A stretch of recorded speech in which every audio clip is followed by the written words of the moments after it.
Jai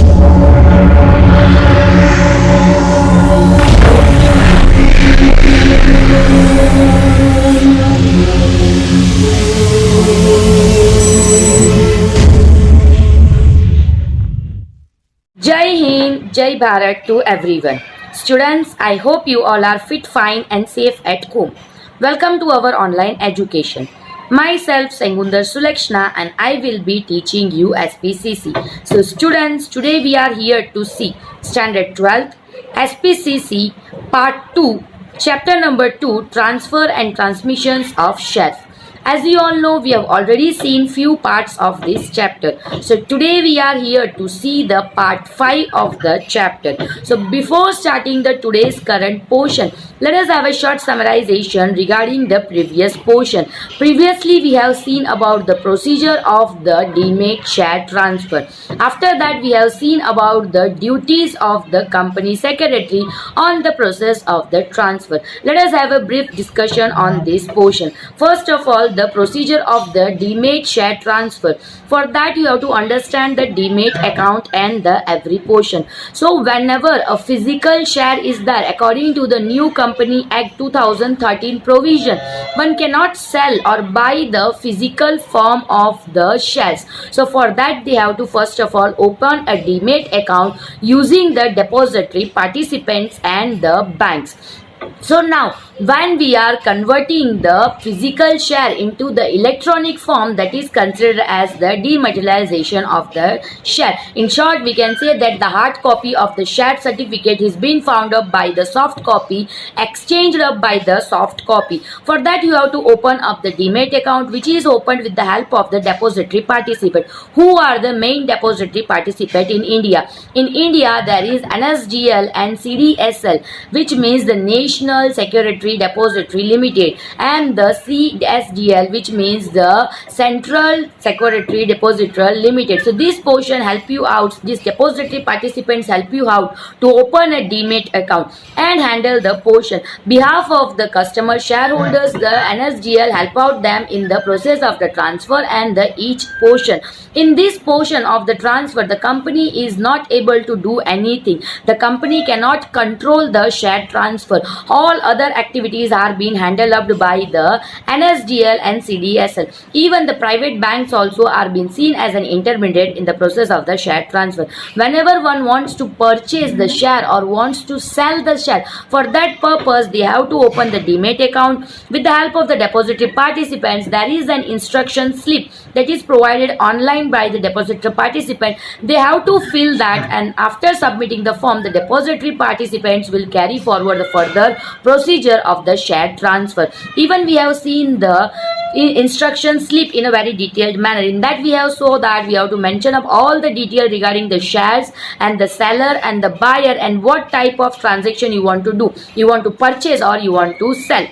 In this portion we have learned about that portion, that whenever a person is willing to buy the share, then the amount is being deducted from his account with the stamp fees and the portion of taxation and the portion of the brokerage. Everything is been deducted, decreased from the bank account, and it is paid to the seller, and then the share is been transferred to his account. But all these transactions is been done in the online mode. So in this portion the company can be aware of the new shareholder coming and the old shareholder leaving, but it cannot do any other portion. It means there is no work for the company in the share transfer in dematerialization account. Whole portion is being carried out by the depository participant, in which case both the buyer and the seller has to pay the brokerage for the depository participants. In this manner we have seen about the procedure of the share transfer in the demat account. After that we have seen about the duties of a company secretary.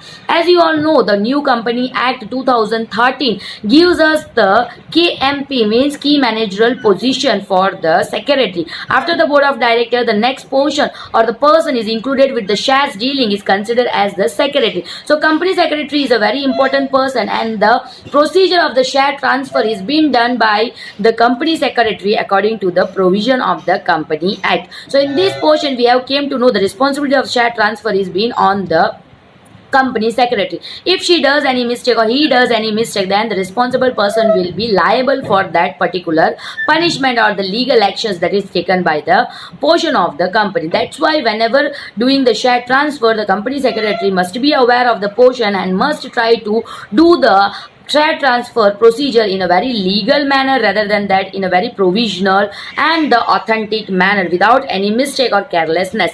In that we have covered up 5 points, in which first was to investigate the share transfer instrument. You know that the first thing the company secretary gets for share transfer is the form.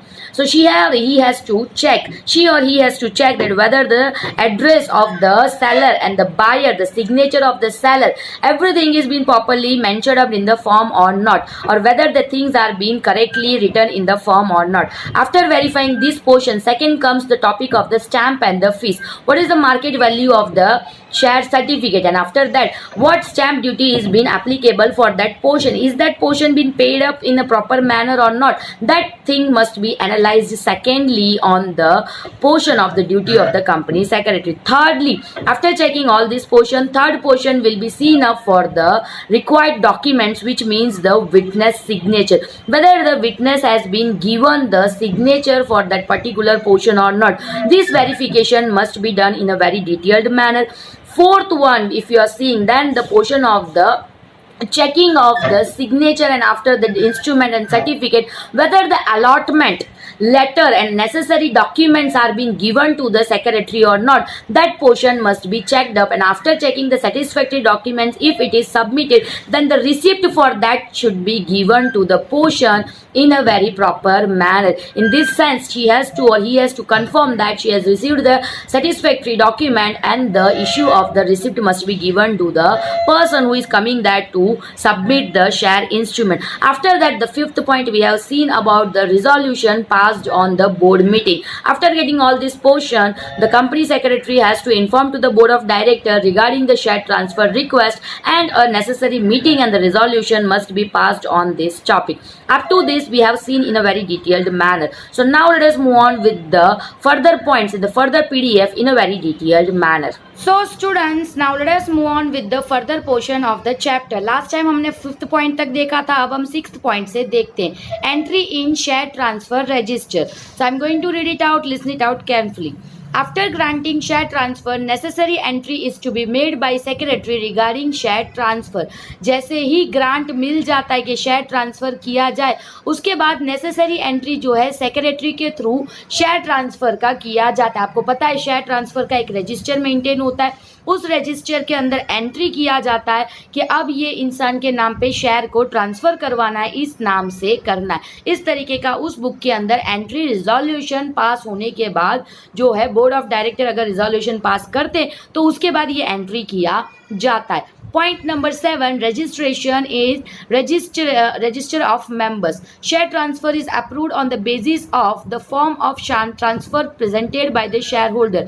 It is followed by the necessary entries in the register of members. So share transfer जैसे approval हो गया, board of director ने form को approve कर दिया, उसके बाद क्या होगा तो प्रेजेंट जो शेयर होल्डर है उसका नाम हटा के नया जो शेयर होल्डर है उसका नाम रजिस्टर ऑफ मेंबर में रजिस्टर किया जाता है.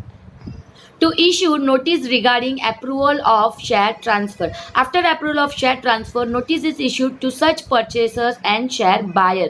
So जैसे ही resolution passed होता है तुरंत शेयर ट्रांसफ़र की रजिस्टर पे नाम करके तुरंत रजिस्टर ऑफ मेंबर में नए मेंबर का नाम लिखने के बाद सेक्रेटरी को क्या करना पड़ता है तो एक नोटिस इशू करना पड़ता है कि उनका जो शेयर ट्रांसफ़र का रिक्वेस्ट था वो बोर्ड ऑफ डायरेक्टर्स के थ्रू जो है उसका अप्रूवल मिल गया. इस तरीके से परचेसर और सेलर दोनों को ये पोर्शन का एक नोटिस भेजना पड़ता है. Point number 9, to prepare share certificate. After the approval of share transfer, it is a duty of secretary to prepare new share certificate for the new shareholder. जैसे ही शेयर ट्रांसफ़र का issue होता है purchase और उसके बाद share certificate को नया बनाना, यानी जैसे अप्रूवल तो शेयर ट्रांसफ़र का हो गया है, उनको नोटिस भी दे दिया है कि आपका शेयर अप्रूव हो गया, तो उसके बाद उनको शेयर सर्टिफिकेट देना सबसे इम्पॉर्टेंट होता है. तो सेक्रेटरी नेक्स्ट शेयर सर्टिफिकेट नए शेयर होल्डर के नाम पे सर्टिफिकेट को ट्रांसफ़र करना, अगर उसमें जगह नहीं है तो नया शेयर बनाना, वो प्रोसीजर उनको करना पड़ता है. Point number 10, to issue share certificate to the new shareholder. After the new share certificate is prepared, new shareholder is formed to collect the share certificate as per the receipt issued earlier. The share certificate can also be dispatched to the address as per the receipt. जैसे ही share certificate बन जाता है उसके बाद उस share certificate को issue करना नए शेयर होल्डर के पास, और पुराने का जो शेयर सर्टिफिकेट कलेक्ट किया है उसका रिसिप्ट इशू किया है, उस रिसिप्ट को कलेक्ट करके शेयर सर्टिफिकेट उसको हैंड ओवर करना, ये एक पोर्शन माना जाता है। और ये जो शेयर सर्टिफिकेट है अगर वो एड्रेस रिसिप्ट पे दिया गया हो तो उस पर डिस्पैच भी कर दिया जाता है। यानी कि आपको याद हो तो सिक्योरिटी को जो है उसका पोर्शन मिला, यानी उसने शेयर सर्टिफिकेट पुराना कलेक्ट किया, उसका एक रिसिप्ट दिया, तो उस रिसिप्ट को कलेक्ट करके वापस शेयर सर्टिफिकेट देना, ये प्रोसीजर फाइनल प्रोसीजर है ऐसा माना जाता है। 11, to observe the provisions of article of association. The secretary has to confirm himself that no provisions of article of association has been violated in this transfer. इसके अलावा ये जो शेयर सर्टिफिकेट इशू किया जा रहा है इसमें कोई प्रॉब्लम नहीं हुआ, इसमें जो आर्टिकल ऑफ एसोसिएशन में जो लिखा गया है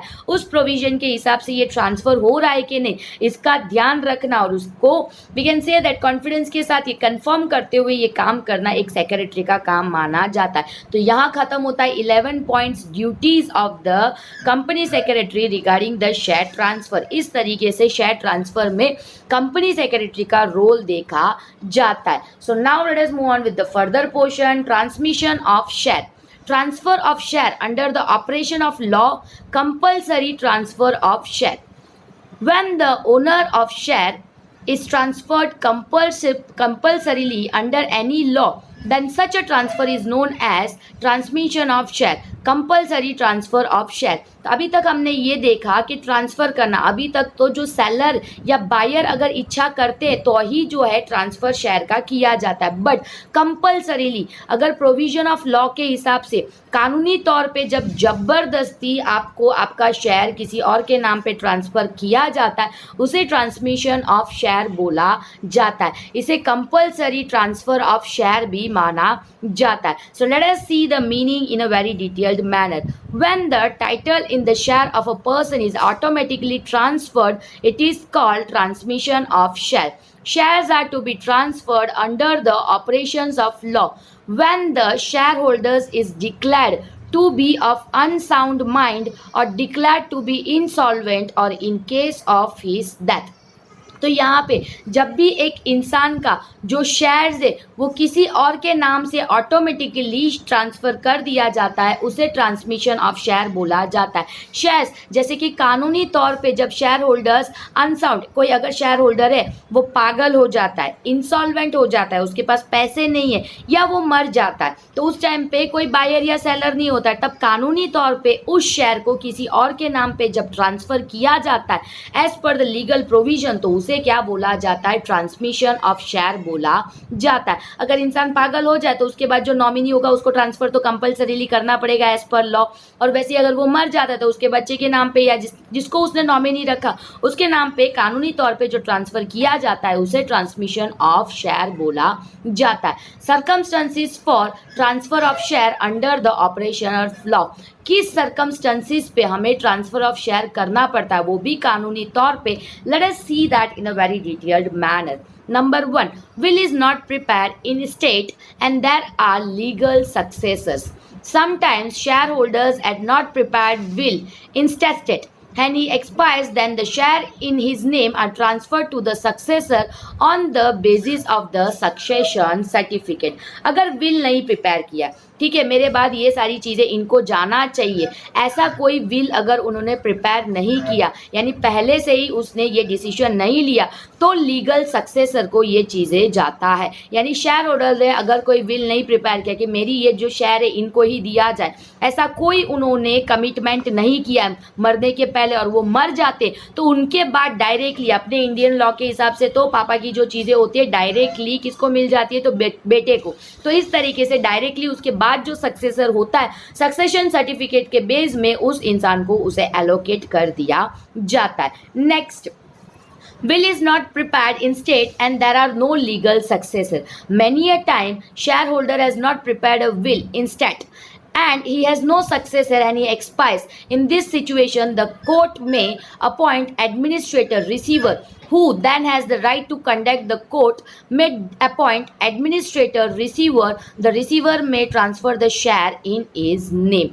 So जैसे अगर कई बार ऐसा होता है जैसे कि अनाथ हो, ठीक है, बच्चे भी ना हो, ऐसे भी तो कोई फैमिली होता है, तो शेयर होल्डर के नाम पे शेयर्स है, उसने कोई विल नहीं बनाया और उसके बाद उसको ले जाने वाला, आगे बढ़ाने वाला भी कोई नहीं है और उसके मरने के बाद अब ये शेयर्स का क्या, तो कोर्ट क्या करता है, एक एडमिनिस्ट्रेटर, यानी कोर्ट एक एडमिनिस्ट्रेटर को अपॉइंट करता है जो रिसीवर माना जाता है, फिर उसे हक दिया जाता है कि ये शेयर्स आपको दिया जाएगा और उस रिसीवर का जो शेयर है वो उसके नेम पे ट्रांसफर कर दिया जाता है। तो रिसीवर के नेम पे वो शेयर्स जो है कर दिए जाते हैं। अब कोर्ट ये किस तरीके से करता होगा, ये एक्चुअली कोर्ट के पास कोई ले जाएगा तो कोर्ट करेगा। तो ऐसे प्रोविजन में ऐसा हो सकता है जैसे कि आपके चाचा है या आपके बड़े पप्पा है, उनके कोई बच्चे नहीं है, this is for an example, okay, तो उनके कोई बच्चे ना हो, अगर उनके नाम पे शेयर था, वो डेथ हो जाती है, तो उसके बाद नेक्स्ट आप लोग 2 भाई बहन हो और आपके बाद कोई है ही नहीं, तो आप क्या करोगे, तो उनका जो पोर्शन होगा आप हाफ डिवाइड कर लोगे as per the Indian family rules. अगर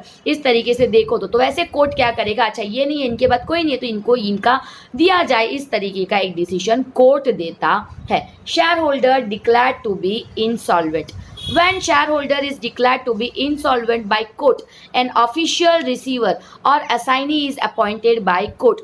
The shares are transferred the name of the official or receiver. For this, the receiver has to present an appointment letter given by the court. Share holder अगर insolvent यानी इसके पास पैसे ही नहीं है, इस तरीके से हो जाता है। अब इंसॉल्वेंट इंसान जो होता है मार्केट में उसका जीरो वैल्यू होता है, उसका कोई वैल्यू ही नहीं रहता है, इस तरीके से माना जाता है। तो शेयर होल्डर अगर इंसॉल्वेंट हो जाता है तो कोर्ट क्या करेगा, एक ऑफिशियल रिसीवर असाइनी को अपॉइंट करेगा कोर्ट के थ्रू। अब ये जो शेयर्स है वो जो है डायरेक्ट ऑफिशियल और रिसीवर के नाम पे ट्रांसफर कर दिया जाएगा और उस रिसीवर को अपॉइंटमेंट लेटर जो है कोर्ट के थ्रू में मिलता है, वो रिप्रेजेंट करना पड़ता है। 4th one, shareholder declared to be lunatic. When a shareholder is declared to be lunatic, unsound mind, a guardian or a trustee is appointed by the court. Such a guardian or trustee presents the appointment letter issued by the court to the company.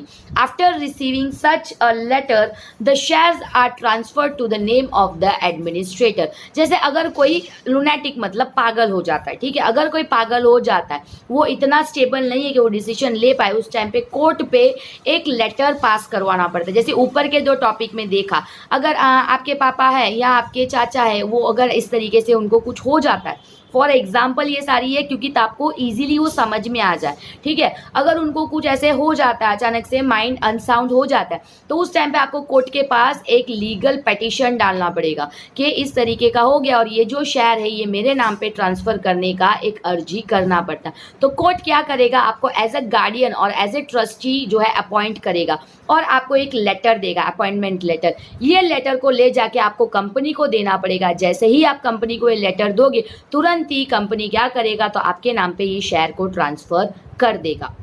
5th number, death of a person in case of single person company. On the death of the sole member, the person nominated by such member shall be recognized by the company and the company will transfer all the share of that member. So यहाँ पे अगर कोई इंसान मर जाता है तो अगर उसने कोई नॉमिनी रखा, अभी ऊपर के सारे केसेस में क्या था, नॉमिनी नहीं था, बट अगर उसने कोई नॉमिनी रखा है और उसने मेंशन किया है तो कंपनी क्या करेगी, उस नॉमिनी को रिकॉग्नाइज करेगी और कंपनी सारा share without including the court क्या करेगा, डायरेक्टली उसके नाम पे ट्रांसफर कर देगा।